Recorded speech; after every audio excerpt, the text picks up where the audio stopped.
Veg బిర్యానీకైనా non veg బిర్యానీకైనా fried onions ఈజీగా ఎలా చేసేయాలో చూపిస్తా అండి. మనం ఆనియన్స్ కట్ చేసేటప్పుడు చాలామంది ఇలా కత్తితో కట్ చేస్తూ ఉంటాం కదా, ఇట్లాంటప్పుడు లావుగా వస్తాయి. నెక్స్ట్ ఇంకోటి ఏంటంటే ఫ్రై అయ్యేటప్పుడు ఎక్కువ టైం పడుతుంది. మనకు అచ్చం రెస్టారెంట్లో స్టైల్లో రావాలంటే ఏం చేయాలో ఇప్పుడు చూసేద్దాము.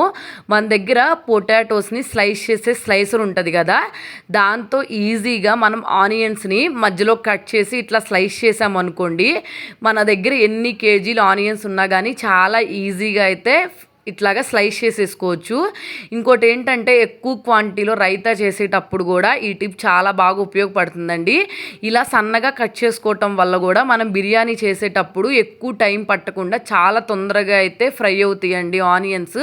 ఈ టిప్ వెజ్ బిర్యానీ చేసినా అలాగే నాన్ వెజ్ బిర్యానీ చేసినా ఏ బిర్యానీకైనా చాలా బాగా యూజ్ అవుతుందండి.